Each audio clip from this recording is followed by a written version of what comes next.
Welcome to Rune Soup, a podcast about magic, culture, and the paranormal, coming to you from Land Down Under. My name is Gordon, and I shall be your host.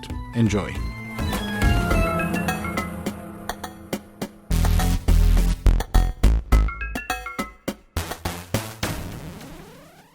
Today on Rune Soup, we are speaking to the author of one of my favourite books, the Book of St Cyprian, the Sorcerer's Treasure, none other than José Leitão. José, thank you for your time. Thanks for having me. Oh, no, believe me, the pleasure is all mine. And I'm looking forward to question number one. José, were you a weird kid? Yeah, I knew you were going to ask that. Yeah, it's not a secret anymore. Yeah. Look, man, have you met any decent person that just had a wonderful childhood? Not recently. Yeah, look, yeah, I was a weird kid. I think any person with any level of self-aware at a young age kind of will always be slightly weird, right? No, most definitely. I mean, whoever, have you ever asked that question to anybody and they just answered, oh yeah, it was wonderful, everybody understood me, communication was amazing, everybody knew what I was talking about, everybody understood my thoughts. And if you know somebody like that, he's a jackass. Yeah, very likely. To be honest, I keep hoping someone will tell me they're abducted by aliens. But the closest I got was Miguel, who saw some aliens, but not abducted. Oh. So I take it you weren't either. No, no aliens. No. Fair enough. I mean, was magic and folk magic and that sort of thing present in your childhood? Surprisingly not. What mostly made me an outsider was just not sharing the same type of interests as other kids my age, particularly in Portugal. It's a very strange and schizophrenic culture, I think. Just kids were always too concerned with football and cars and, whatever. And I never really got into any of that. I was more of the stuff I was in, it was not exactly magic, but it was always outside of what those guys would consider normal. At a young age, I was really into mythology. I only came into folklore a little bit later in folk magic. My way into it was mythology and stories. So yeah, that's my answer, I guess. That's a good one. So you were the kid with the books, or the kid with the library card. Yeah, library card. Yeah, you can say that. Nice one. Okay. Were there any particular sort of mythologies that stood out? Did you really resonate with like Greece or Egypt or something? I started off with Greece. Me and my friends, mostly because another thing I got into was martial arts. So my way into Greek mythology and the whole fighting thing was that old anime, Saint Seiya. Have you watched that one? Yes, I have. Oh, okay. So I was a huge fan, so I went into Greek mythology, but then also went a little bit into Japanese mythology, but I got bored with that pretty quickly. And then started to try to figure out what's... okay, so these are cool, these Greek mythology stories, whatever, but what are my own? And from that moment on, I just started to try to put together what would be considered Portuguese mythology, Iberian mythology, and how does this relate with culture as we know it and that kind of thing. But yeah, I started off with Greek, just the classical stuff, I guess. And what sort of martial arts? What age was this? Interest in martial arts was pretty early. I'd say maybe 13. It's not that early. But then actual practice only started at 15, I think, 15 or 16. And I started practicing Kung Fu with some friends of mine. in this really wild, unprotected kind of way. It's not like we had a school. They had a teacher, but they wanted to practice more, so they just started recruiting friends, which is just an excuse to beat somebody up. So I kind of picked up from that, just kind of a rough kind of training. So it was rogue kung fu rather than, because I was going to ask if that was something that happened early and you went full into the kind of, meditation and body energy work and so on, or that kind of counts as magic in your teenage years. Could you clarify that a bit? What's Well, I just mean I've had other guests on the show who have had martial arts experience from an early age, and they kind of date their magical career from there because it's about, energy and breath work and so on. That's why I was asking to see if that was the same for you. No, not exactly. I wouldn't say that. I do consider myself what I do right now to the martial arts aspect and the spirituality aspect. It's the same thing. But and this is something that it's at times hard for when I'm talking with practitioners to get the point across. Although I have written on magic and I do write stuff on magic, I'm not exactly a magician. I'm a mystic. The fact that I write on magic, the fact that I translated the Book of St Cyprian, that's a magic book, that to me was a mystical act. So it's not that there is that much of a magical component in what I do as a martial art. There is a mystical component to it, but it's not about so much breath and energy work. I tend to, in my own approach, bring things into the body. Because I suck at meditation, which is horrendous. Meditation, visualization work is really hard for me. It always was, and so my way to really work across certain concepts is to somehow make them body. And martial arts does that for me. I can bring a certain concept and really bring it down into muscles and bones, and that way I can work with it pretty easily. So with the translation and writing of the book, was that embodying St. Cyprian in the world? Is that why it was mystical? In a way. Yeah. Well, now that you mention it, yeah. Yeah, the whole thing, how I got into the book, it really wasn't a linear type of story. It's not like I woke up one day and just decided I'm going to translate the book. No, it was a series of events. And eventually I found myself translating the book. I actually don't really know when I started. It was just something that it just happened. I was just doing it one day and, I just might as well keep going.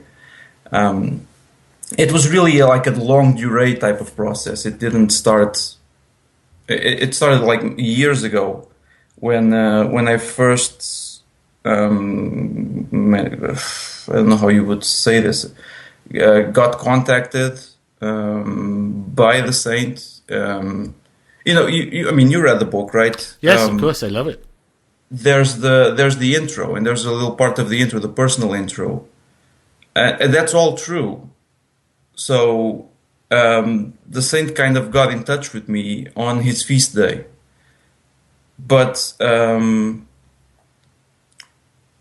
I eventually got to translate the book, it's actually an extremely long story.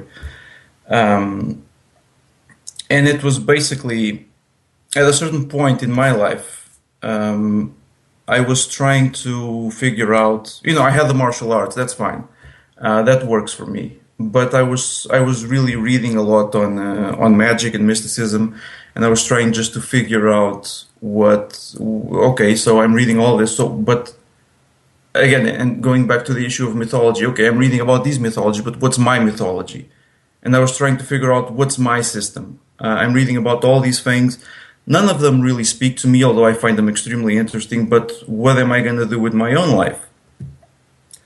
And it was during that whole process that eventually I kind of felt contact with the saint for no specific reason that I can tell, except that it was his feast day.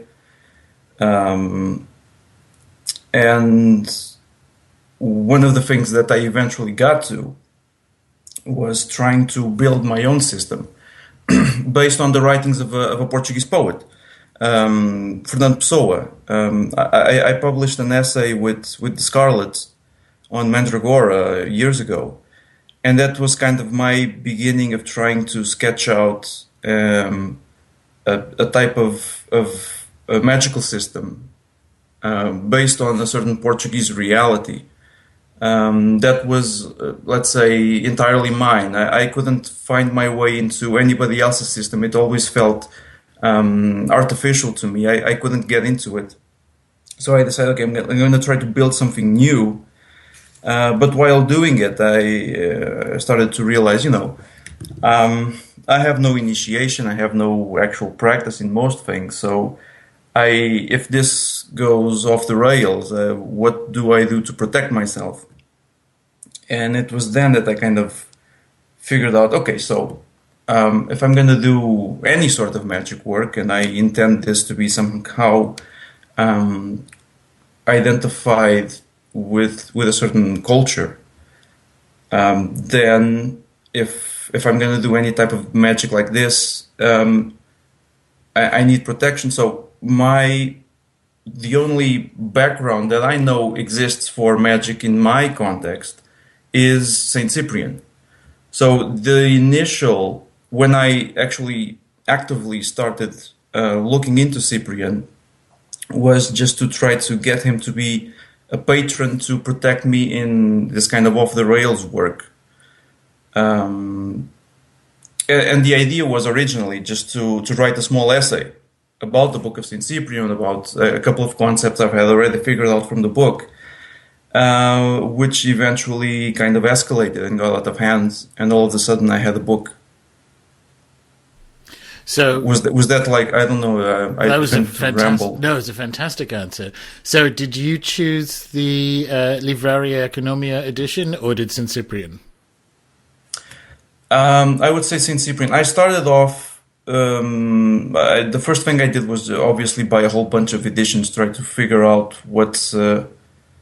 Originally you tend to start with, okay, let me try to find the original one. With St Cyprian, that's yeah. That's very quickly I realized, no, I'm looking at this completely wrong. This something that doesn't work. So I bought a whole bunch of them, and I tried to figure out what was find some kind of coherence between them. And I kind of realized that one of the modern editions kind of seemed, the content seemed to repeat itself most often. So I started translating that one. And the Livraria Economica edition, somebody else pointed it out to me. Oh, look, these guys at the library digitalized it. You should take a look at it. And thankfully, it was actually the same edition. So I kind of managed to figure out what would be a kind of old edition among the new editions. So that was quite fortunate. I guess, I started off with the new edition, and apparently somebody thought that I should actually be looking at the right one and just send me a nudge. Gotcha. That's how these things go. I want to, because one of the things I found remarkable in the book, and I've been recommending it for years and still do, one of the things I found remarkable in it was that Portuguese Iberian Peninsula sensibility, and it is very interesting to hear you say, and I want to take the story back here, when you were interested in mythology and you liked Greek, but you looked around and said, well, what's my mythology? What's the mythology of my land and my family? What did you find? What did you go to? What did you start finding on that journey of what is Iberian local mythology? Well, that's first of all, it took me a while, but I eventually managed to find the writings of a few ethnographers from the 20th and the 19th century, which are the same ones I mentioned in my comments of the book. So it actually took me a while to find them. And one of the things that kind of attracted me first to Vasconcelos, late Vasconcelos, a really immensely influential guy.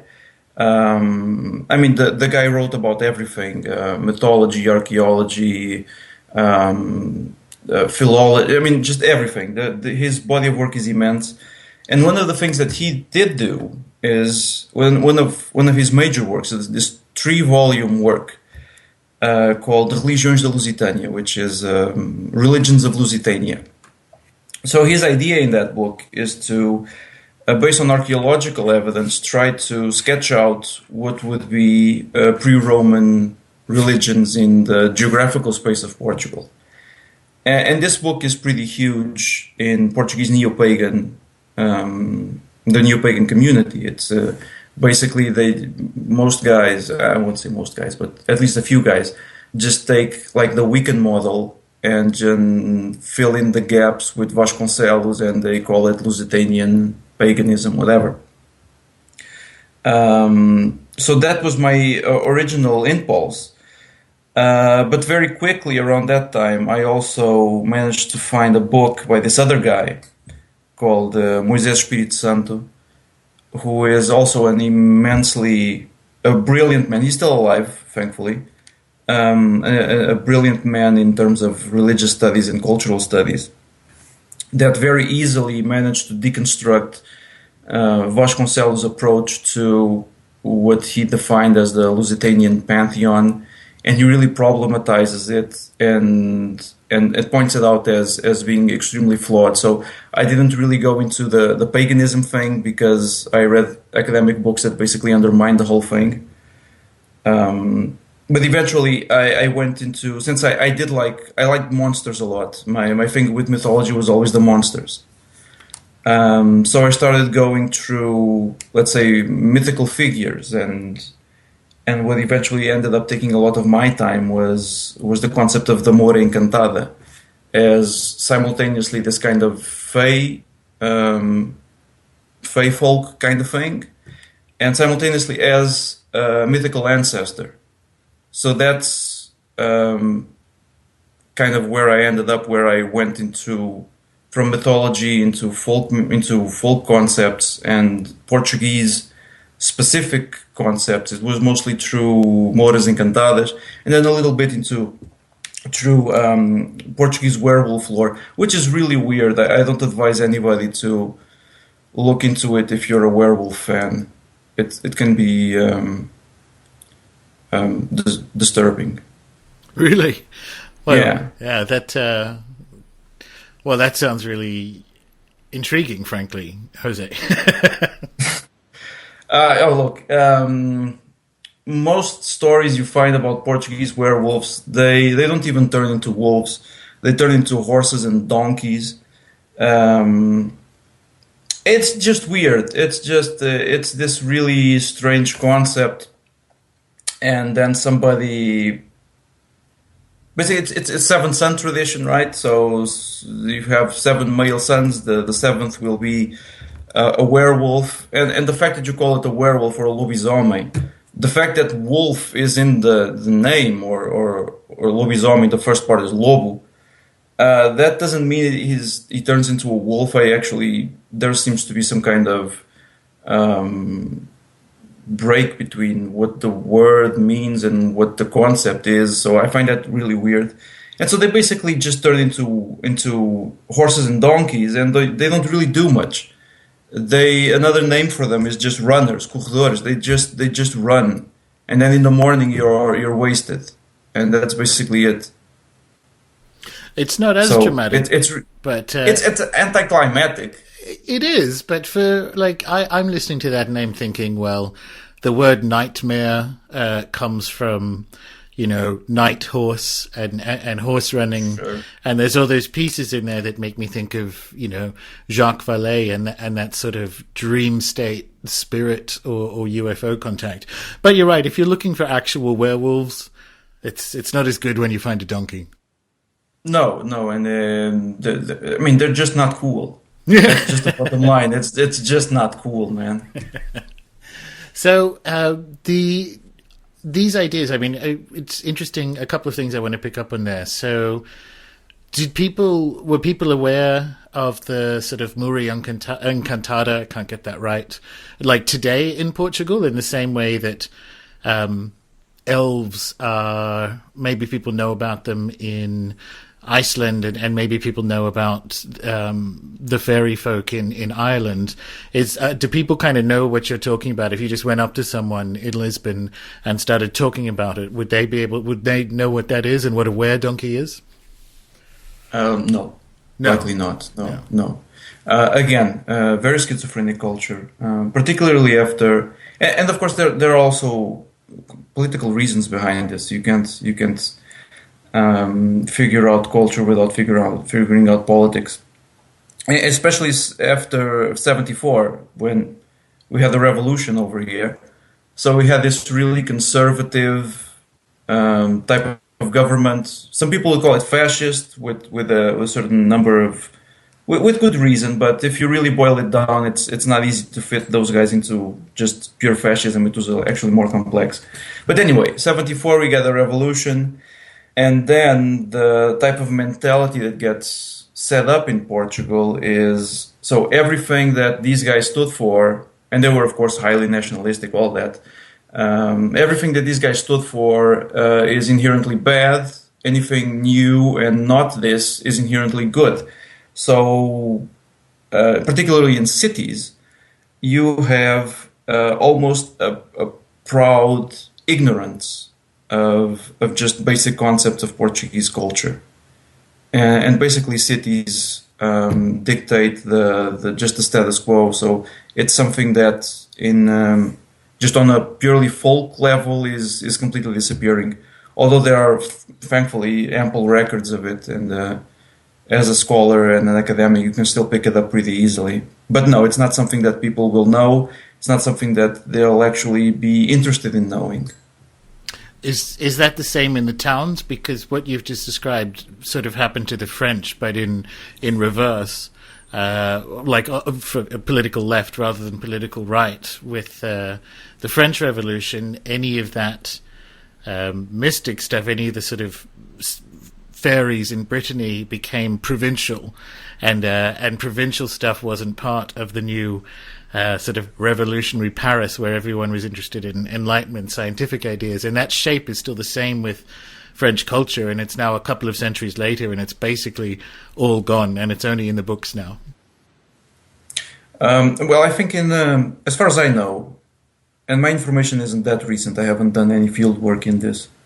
I think in the north of Portugal, you will still find people believing in this type of stuff in villages. But I think when you start going south, then it just starts disappearing.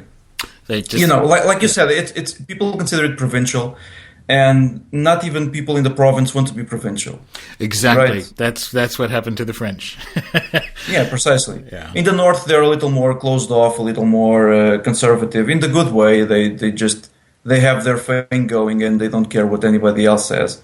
So I think you still have a couple of interesting things going on up there. In the south, not so much. Well, I want to talk about one of them, because it's because of your book and what happened, what your descriptions of St. Bartholomew in August 23 that kind of kick-started my relationship with the saint that's been ongoing since there. And it is interesting to me that you say it is a mystical act, because what I like about the book, the first half is a very good translation of a book. I don't speak Portuguese, so if that wasn't already obvious, so the first half of the book, the actual translation, is fantastic as a magically operative text. But there are these layers of intelligence and observation about that kind of Iberian peninsular culture that really contextualizes it for people who haven't maybe been there before. So tell us about Bartholomew on August 23 and what you think is going on.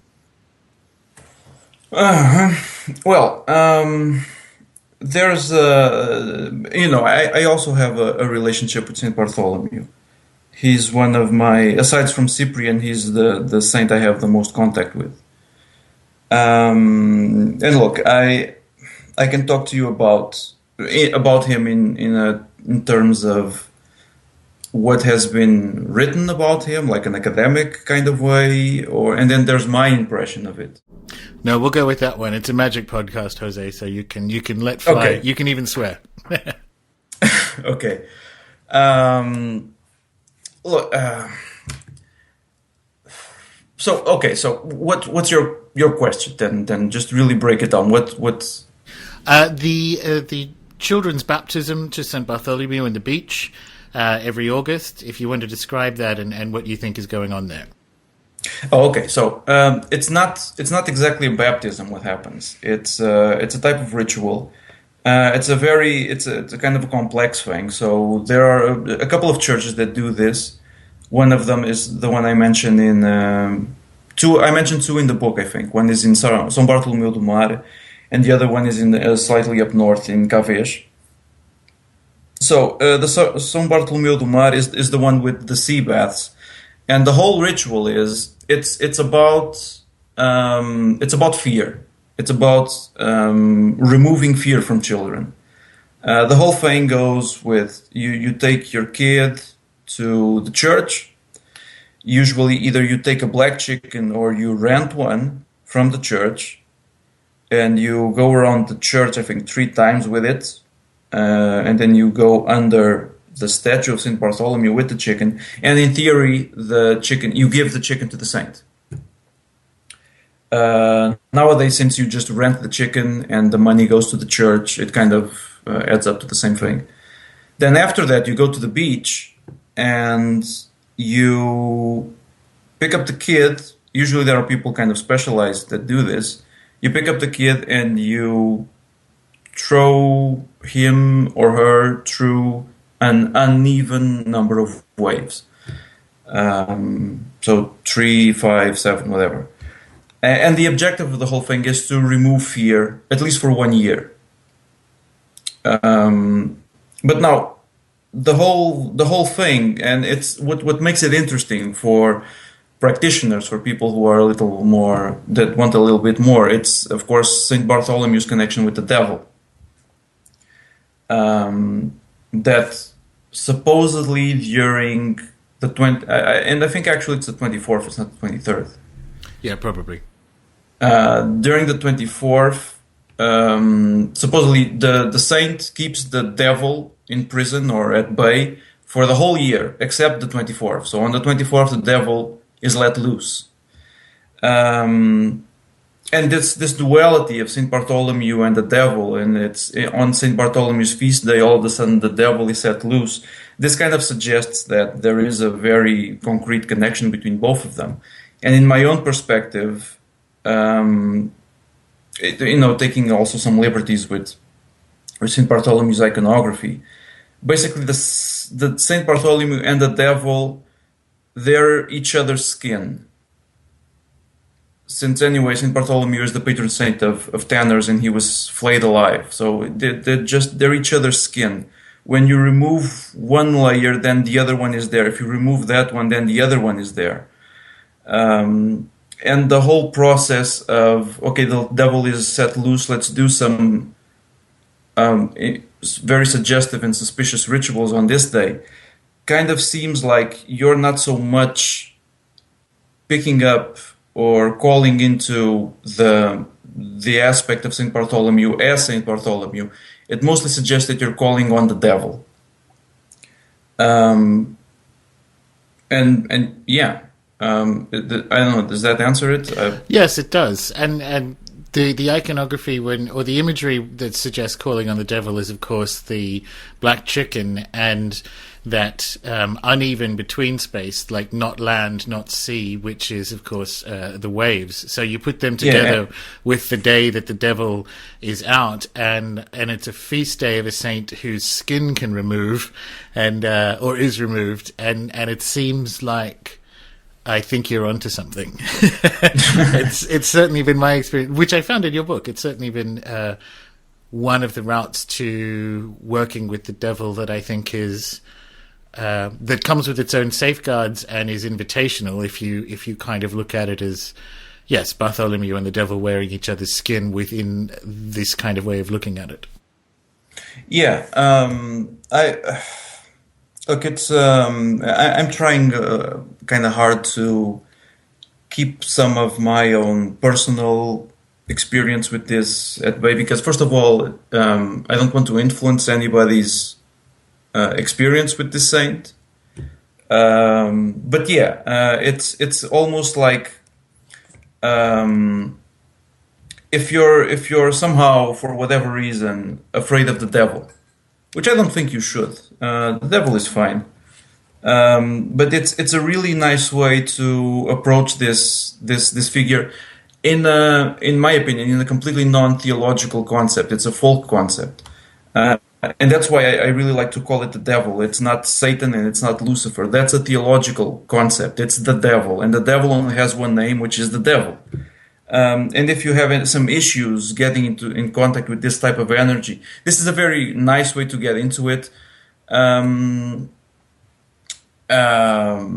you were very right. I very specifically call it the devil in this context too, because that's going to be my next question. But I need to do a bit of preamble before the question, which is, as you were, because I'm trying to follow your, the Portuguese mystic worldview building that got you here. At what stage, because what comes through the book is something that came through a couple of other books that have been out in the same roughly 18-month period, like Jim Baker's The Cunning Man's Handbook, which has an excellent couple of pages about the role, about how cunning men view the devil. How they view the devil, and it's very obviously it's very similar because it's this folkloric Catholic way where the devil is installed by God as the boss of the earth. You can see that in the stories you would hear when you went to church, which is why you find the devil in folk magic. He's like, if he's in charge of everything here, he's the person you go and ask for things. No, logically. But it has that folkloric logic to it, which is separate from the theological issues about what Lucifer is or what Satan is, because that's all kind of early church father stuff. So I want to ask two questions, which is tell us, we'll do the first one, which is, when did you start to realize, if indeed you did, that rather than looking for like a Lusitanian Wicca, the cultural connection you were looking for was contained within a early modern kind of Catholic folklore context, and that's where you will find, the survivals of local stories, and they're attached to saints and that kind of thing. Is that the kind of mystic journey you went on when you were looking for that kind of Portuguese spiritual identity? Yeah, totally. But how I started to, I went through what I assume to be the process of most guys who get interested in magic or whatever, at a certain point completely denying any form of Christianity, whatever. But at a certain point, if you need to consciously evaluate things, you shouldn't just deny them just outright because it sounds okay, it sounds cool to deny the church. Eventually, I did get to, at a certain point, try to really think about the church.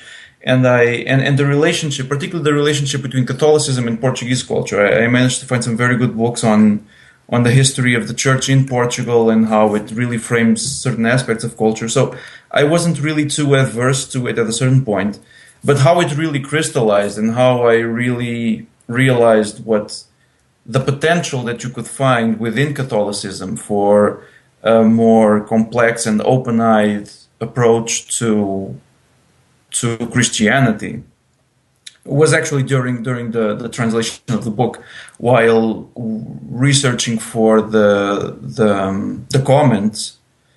That really just brought everything together. It really cemented the folkloric layers and the Catholic layers and how these things interact with each other, and how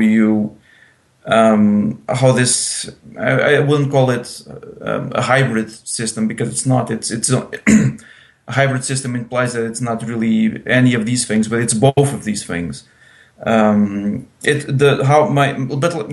your question, my full realization of the potentiality of Catholicism for a mystical and magical life was really during the working on the book.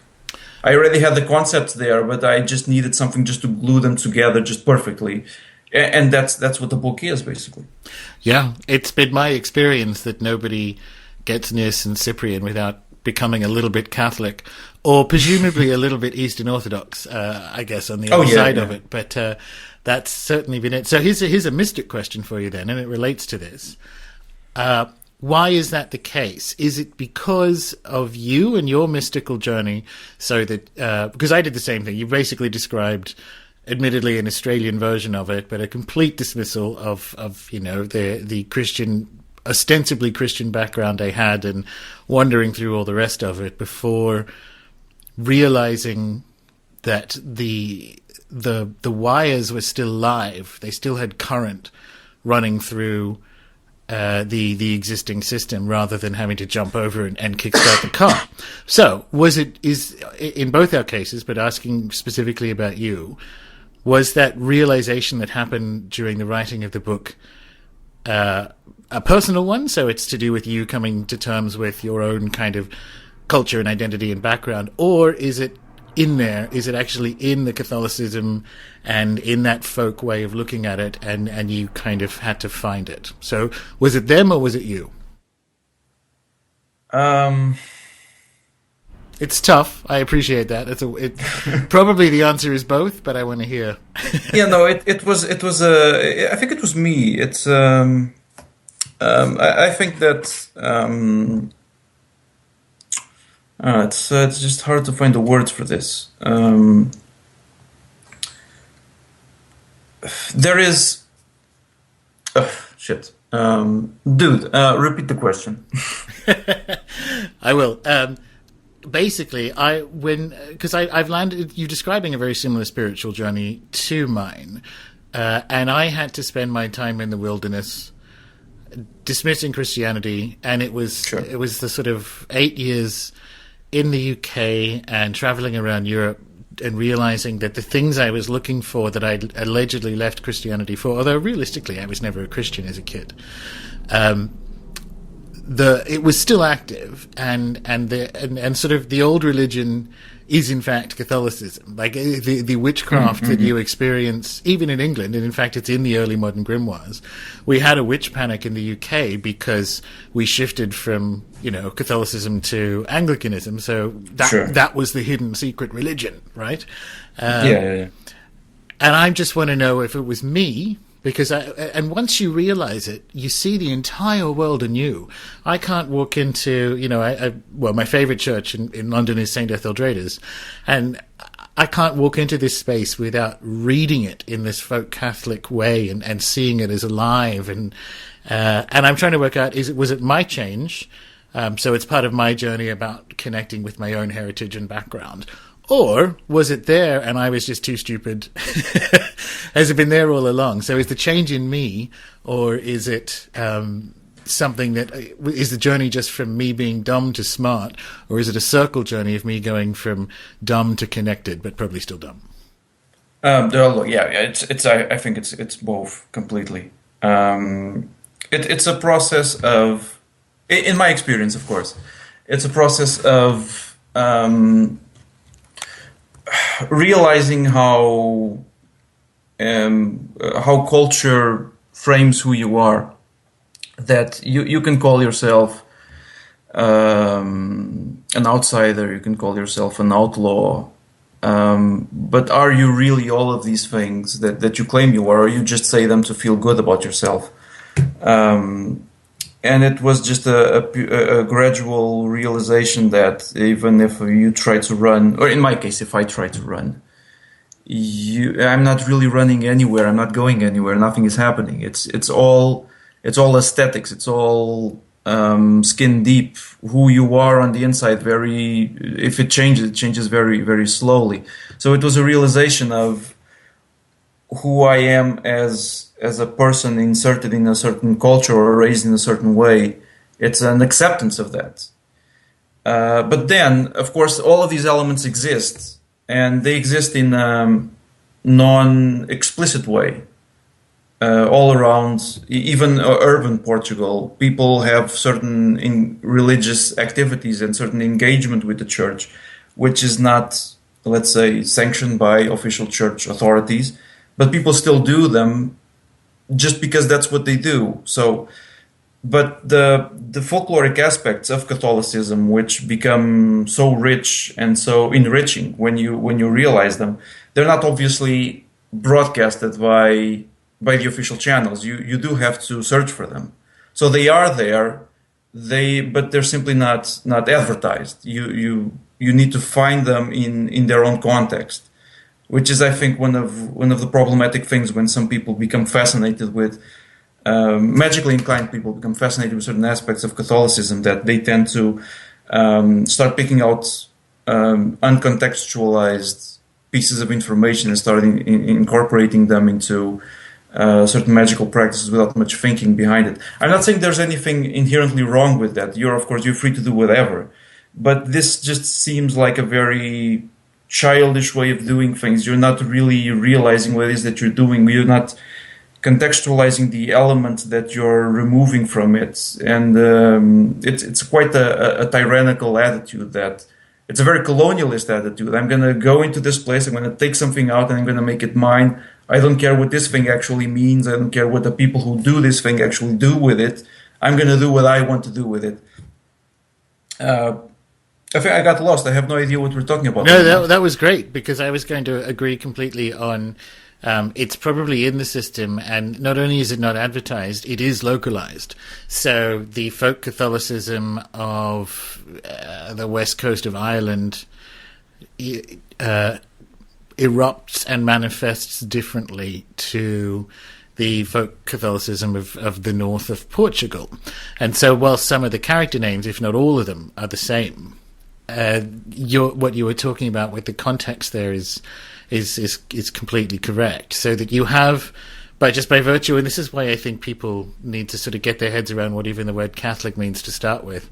Generally, you have like a cosmic allowance card to get in, because Catholic means universal, but that doesn't mean you can just take anything off the shelf.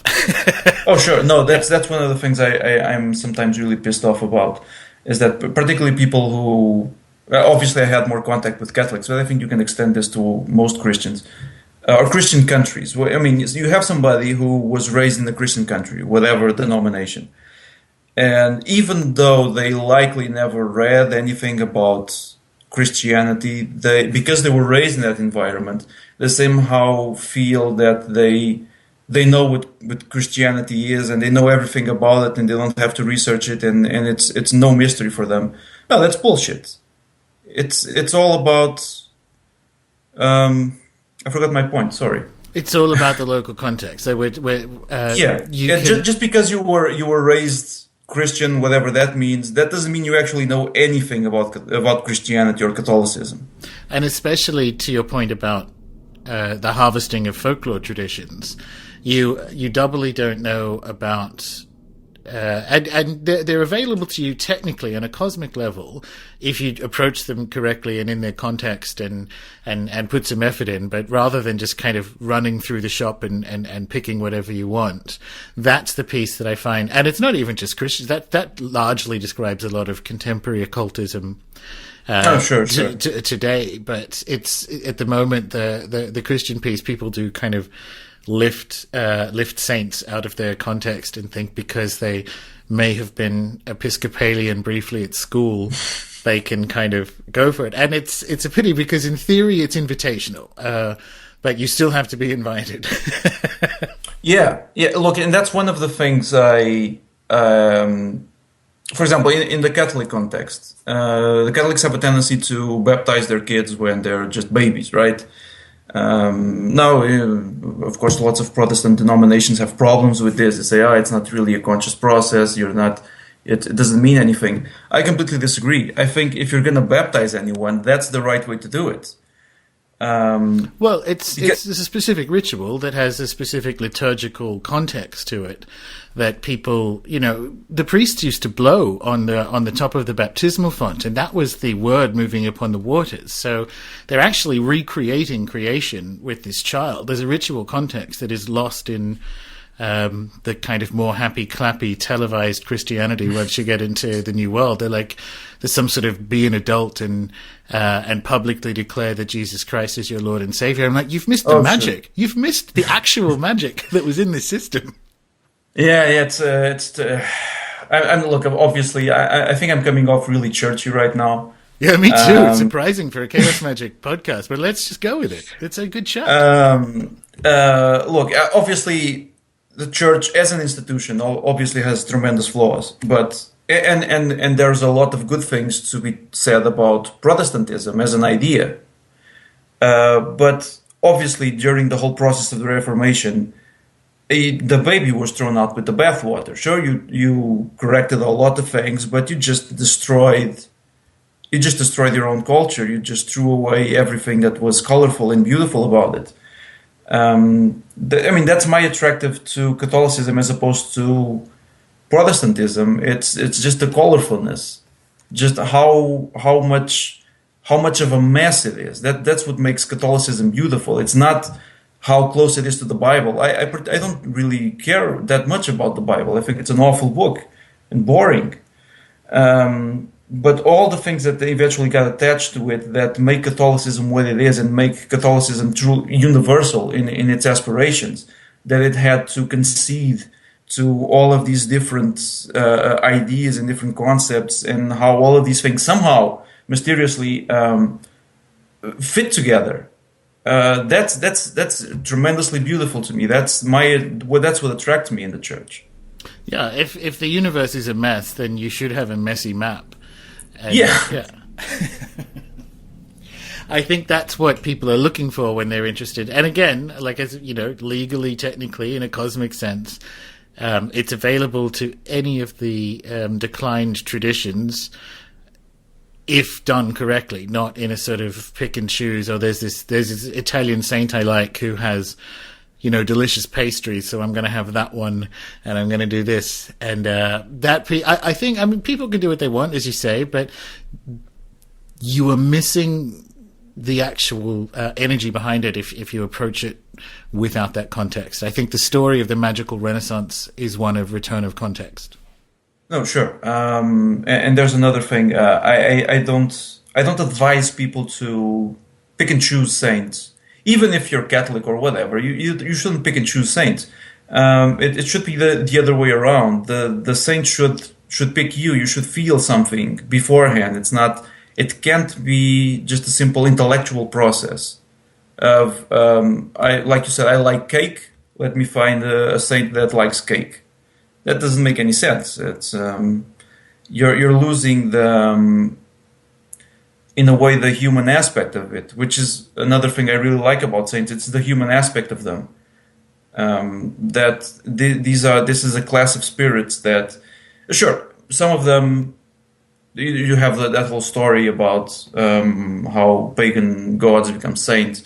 Some of them, that's the case in some, but ultimately the point is, what makes a saint and what makes him effective in our lives and in the mundane world is the fact that they are people, that they understand who you are, they understand your flaws and your feelings and how messed up the world is. That's why they're so great. There's in my feeling of it, there's a non-judgmental attitude on most saints because they know just how hard things are here right now. It's the other side of the witchcraft tradition people miss, because yes, some of them are gods, some of them never existed, but we have about 1,200 years of ones that did, and we can go and look at their bones in some cases. So you're essentially dealing with people who had magical powers who are now venerated dead. That's quite a good being to have a relationship with, because they have magical powers and they're on the other side. And as you say, there's that. It's easier to have a human relationship with someone who was at least briefly human. Yeah, sure, completely.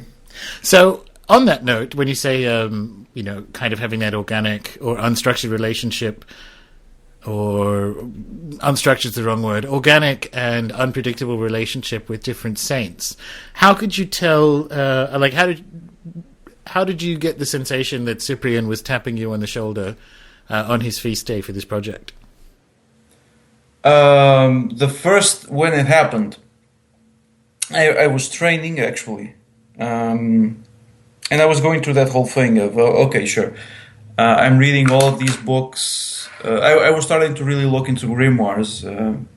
Even let's say even beyond the magical aspect, grimoires are fantastical literary objects.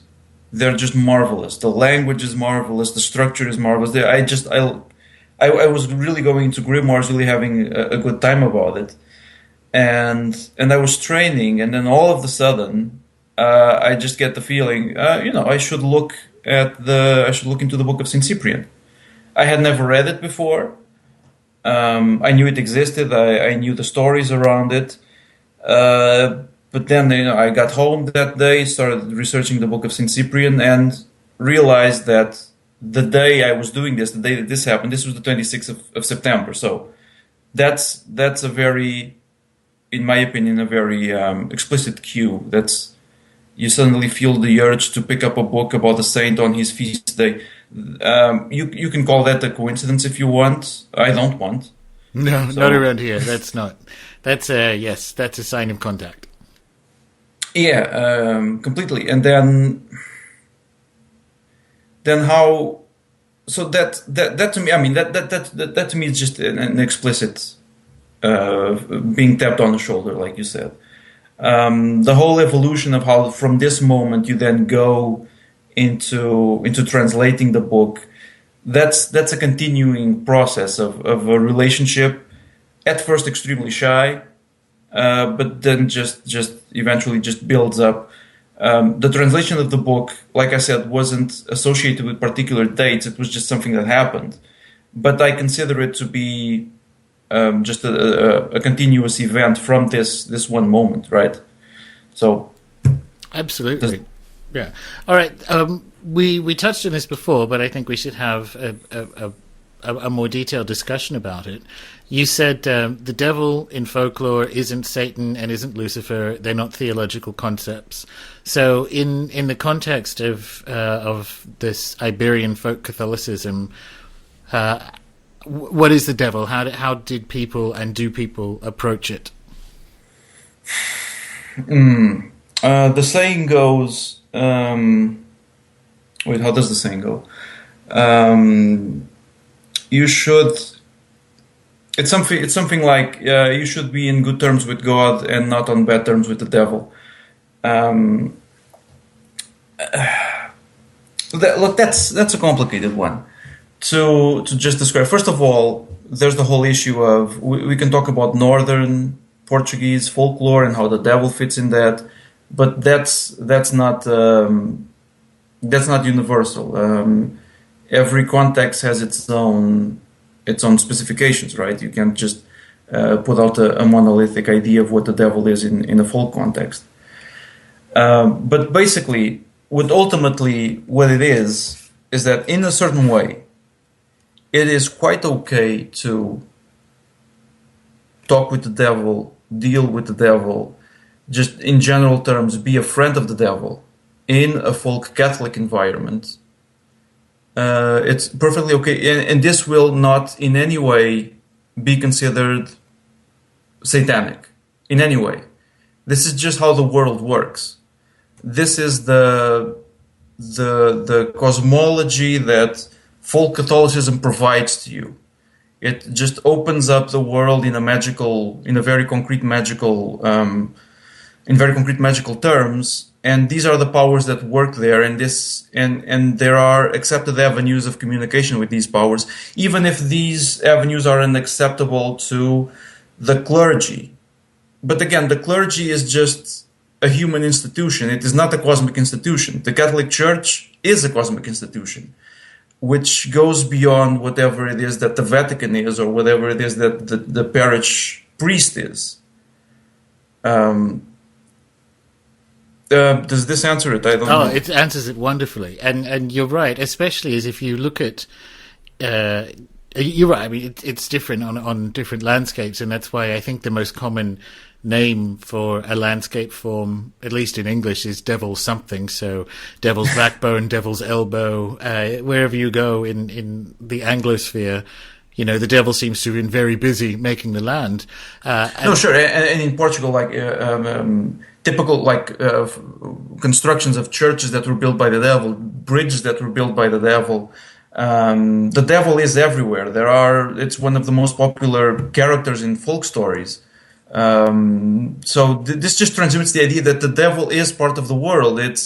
He should be feared. That without a doubt, he's dangerous, but he's just there, and he's there, and he can just be called upon at the drop of a hat. It's just that easy. He's just an accessible power, which you have to be careful with. But there's nothing almost fantastic about it. It's just the devil. Yeah, and as you say, like if the saying is "be on good terms with the devil," these sort of Lancashire grandmothers who would go to church on a Sunday, having maybe done some magic on Saturday, or done some kind of left some milk for the devil. There's no conflict in their heads, as you say. They're dealing with a worldview where the devil is a thing that exists, and sure, they're working in a consistent cosmology. Yeah, there's nothing wrong. They would swear up and down that they are Catholic, and they are. And they completely are. Yeah, even if they're, however bizarre it looks, as you say, at a clergy level. But what interests me particularly about sort of regional folk magic in a Christian context is these old ladies would know the priest. They would know the priest's mother. It would be it's just Carlos, or it's just Eric, little Eric, who I used to babysit, and he's here trying to tell me what I can and can't do with the devil. And it's the human layer that is there that they put up with in living in a magical universe. Oh no, yeah. Complete. There's a very interesting. There's a lot that should be studied and written about the particular relationship between a parish priest, which I tend to enjoy parish priests. They're usually intelligent people. But the relationship between the parish priest and the village itself, what's the particular place that the priest occupies, even on a social context within the village. He is certainly a figure of authority and spiritual authority, but there is a very concrete, even if unspoken, boundary where the priest doesn't have a say. He can talk about all his churchy things, and people will listen to him and respect him, but there's just this invisible wall that he is not allowed to cross. And this is where you start going into more unorthodox forms of religion, which are nonetheless, if you're fair about it, they're nonetheless Catholic. They're just not Catholic like the priest wants them to be. Yeah, absolutely. Well, on that, if people, I know this is quite difficult, and the correct answer would be learn Portuguese. But for people who are sort of interested in this wider folkloric concept and folk Catholicism, other than your remarkable book, which, as I said, I've been recommending since it came out, where should people look to kind of get a historical steer to begin that context, so that they're not just taking things off the shop? What are some good sources of information, you think? For folk Catholicism? Yeah. Look, one thing that I do advise people to read, even if it's not, it's not a direct route into it. I do advise people to read the Catholic Catechism, which is a remarkable document. It's of course, it's a theological document, but it does transmit in very simple, clear terms what the general cosmology of Catholicism is. Particularly the whole division of church triumphant, church militant, and church suffering. I think these are three concepts, if you want to work in a full Catholic environment, that you need to have in your head. Other than that, look, of course, I can name a whole bunch of books, but they're all in Portuguese. Yeah. Look, if I have it my way, I'm still going to publish a couple of books on this.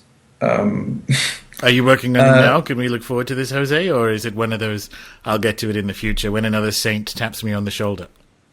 Well, no, I'll start working on this as soon as I get a paying job. That's how it works. Yes, I hear that. Which can be tomorrow, can be in years from now. I don't know, but I have it planned out somehow.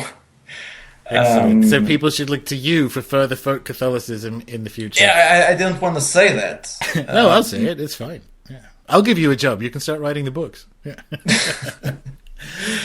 Awesome. I guess the other part of it is, like, it depends on what your background is. So it's, you could be, if you are, if you're not Irish, you're probably better served by working out what your cultural background is and going into that for Catholicism, or if you're not Slavic or if you're not Italian. Sure, that's what the aspect of that. I don't want to sound overly nationalistic, because that's not the point here. But people do need to realize that if you're working if you manage to work within your cultural framework, it's just so much stronger. It's just so much easier. One of my big preoccupations is always ancestor work and working with the spirits of the dead. And it's not just the dead in an abstract concept, it's your dead. So if you manage to find that place within your culture where you can expand and work magically and mystically, in my opinion, this will always be infinitely stronger than if you just import the system from whatever region or country or language you think is appropriate for you. My very Catholic grandmother, she's dead. She wouldn't like it too much if I just came in one day and I'm like, oh, I'm Shinto now. She was a bit racist, so she probably wouldn't like it for that reason. But and it's fine. And it's fine if you're Shinto, but. For example, this was my problem with Thelema all my life. How I could never get into Thelema.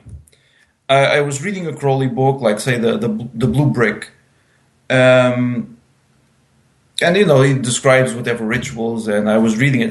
This sounds awesome. I could really get behind this. And then I started reading the ritual itself, with the whole process of the technical issues of it. And then you get callings on whatever Egyptian gods that he enjoyed. And my problem was, okay, that's fine. I like the ritual. I like the idea of the ritual. But who are these gods to me? I have no emotional connection to these gods. But again, this is a personal thing. If you have a personal connection with these gods, then go ahead, work with them. That's fine. If you have a personal connection with Shinto, and that's genuine, it's not just because you saw a lot of Japanese cartoons, then go for it. That's fine. But I do think that ultimately you will always be, it will always be much more an accepting thing. It's not accepting to you. It's accepting the environment just accepts you a lot better if you just figure out who you are in a not judgmental way.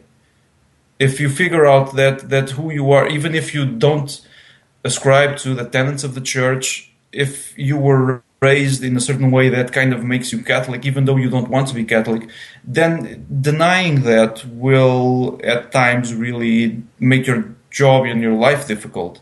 It's this process of me figuring out the church. It's a process of self-acceptance of my culture, how I was raised. Even if I try to run, this is actually who I end up being.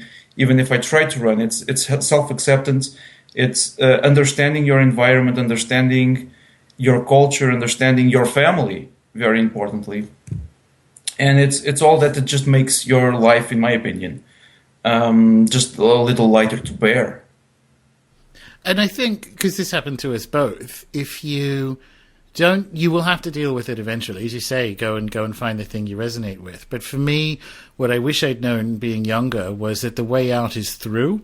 For all those reasons you just described, finding how I feel about my culture and how I feel about my family and how I feel about my ancestral land, these are all parts of magic. These are all animist ways of being authentically in the world, and you're an incomplete person if you feel the pull in another direction. For me, like as you say, go for it, whatever resonates. I mean, an Egyptian god can shoulder tap you surely if a saint can, but sure. There's that. It's certainly not a nationalistic thing. It's all entirely personal. It's all entirely inner, rather than getting out on a street and marching or something. And I think this has been why potentially I resonated with the book so much, is there's a very similar journey of acceptance there. There's a thing, and this wasn't orchestrated, but I realized later when I was reading the book, as it was already published, that underlying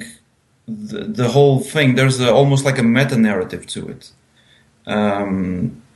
Removing myself as the author of the book, if you just read the book, the author or the narrator, through the introduction and through the comments, almost tells a kind of a story, right?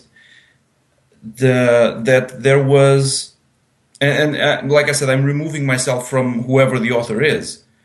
But there is almost, if you just follow the comments, there are mentions of this kind of denial past, of what's the word?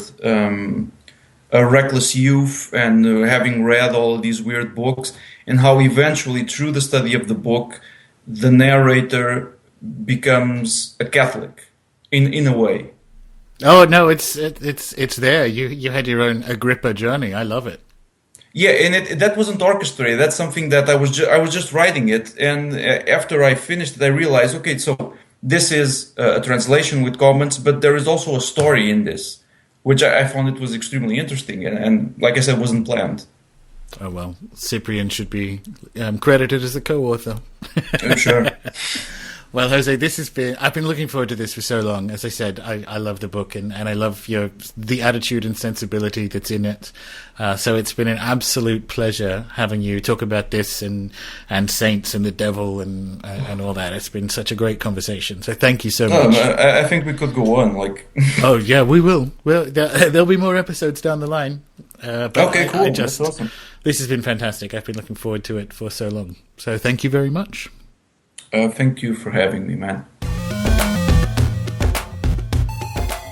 So, did you all enjoy that as much as I did? Mythology, the difference between magic and mysticism, St Cyprian, obviously, folk Catholicism, cultural identity, and briefly there, were-donkeys. Let me know what you think. Like, comment, share on the RuneSoup Facebook page or runesoup.com. Subscribe to the show in your favourite podcatcher or on YouTube. And you'll find me on Twitter, where I am Gordon, Gordon_White, WHITE. Until next time.